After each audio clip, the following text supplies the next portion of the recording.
دوسرا حکم جو انہی ایام کے ساتھ مخصوص ہے وہ تکبیر تشریق ہے، یعنی منگل کی صبح سے لے کر ہفتے کی عصر تک ہر نماز کے بعد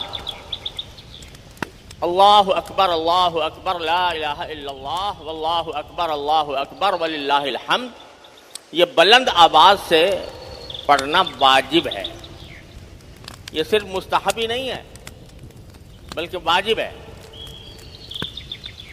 تو ہر نماز فرض کے بعد اور عید کی نماز کے بعد بھی یہ تکبیر پڑھنا واجب ہے ہر مسلمان کے ذمہ۔ اور مردوں کے لیے تو حکم یہ ہے کہ بلند آواز سے پڑھیں،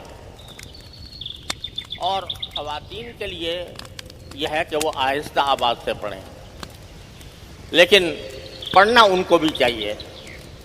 گھروں میں بھی خواتین ہوتی ہیں، ان کو بھی پڑھنا چاہیے۔ عام طور سے جو نماز میں آتے ہیں مسجد کے اندر، تو وہاں پر چونکہ سب لوگ ہوتے ہیں، سب پڑھ رہے ہوتے ہیں، تو آدمی کو یاد آ جاتا ہے۔ لیکن اگر آدمی تنہا نماز پڑھ رہا ہو کسی وجہ سے، یا خواتین اپنے گھروں میں نماز پڑھ رہی ہوں، تو بعض اوقات وہ بھول جاتی ہیں۔ تو بھول چوک تو اللہ نے معاف کی ہے، لیکن اپنی طرف سے یہ اہتمام کرنا چاہیے کہ جو نماز کی جگہ ہے وہاں پر کچھ لکھ کے لگا لیں تاکہ یاد آ جائے۔ تو تکبیر تشریق بھی یہ ایک اہم عبادت ہے جو اللہ تعالیٰ نے ان دنوں کے ساتھ مخصوص کی ہے، اور اس میں اللہ جل جلالہ کی بڑائی اور کبریائی کا اعلان ہے، اور اس کے اپنے خاص اثرات ہیں۔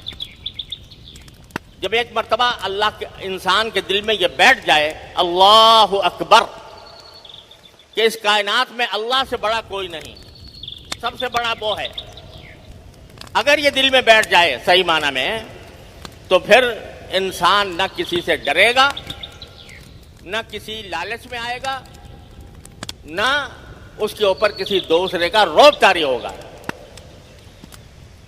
یہ جو ہم لوگوں کے اوپر رعب طاری ہو جاتا ہے دنیا کے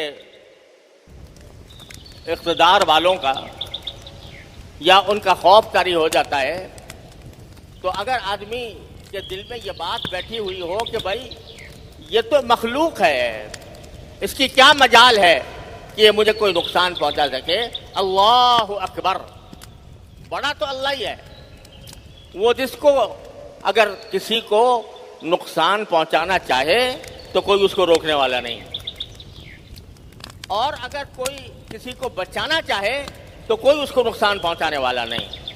قرآن کریم فرماتا ہے إِن يَمْسَسْكَكُمُ اللَّهُ بِضُرٍّ فَلَا رَادَّ لِفَضْلِهِ إِن يَمْسَسْكَكُمُ اللَّهُ بِضُرٍّ فَلَا كَاشِفَ لَهُ، اللہ تمہیں اگر کوئی نقصان پہنچانا چاہتا ہے تو کوئی دنیا کی طاقت اس کو روک نہیں سکتی۔ وَإِن يُرِدْكَ بِخَيْرٍ فَلَا رَادَّ لِفَضْلِهِ، اور اگر اللہ تعالیٰ تمہارے ساتھ اچھائی کرنا چاہے تو کوئی اس کے فضل کو، اس کے کرم کو لوٹانے والا نہیں ہے، اس کو روکنے والا نہیں ہے۔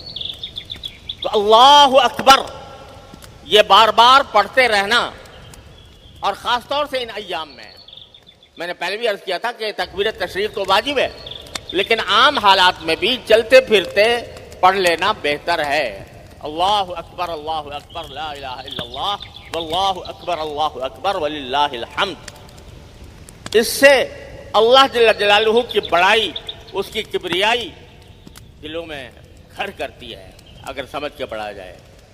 اور جو شخص اللہ کی کبریائی پر اعتماد رکھتا ہو، اعتقاد رکھتا ہو، دنیا کی کوئی طاقت اسے نہ ڈرا سکتی ہے نہ دھمکا سکتی ہے۔ تو یہ تکبیر اللہ تعالیٰ نے ہمارے لیے رکھی ہے عرفے کے دن کی صبح سے لے کر اور 13 تاریخ کی عصر تک۔ اللہ تعالیٰ عمل کی توفیق عطا فرمائے، اور اس کے جو برکات و ثمرات ہیں اللہ تبارک و تعالیٰ ہمارے دلوں میں ان کو پیوست فرمائے۔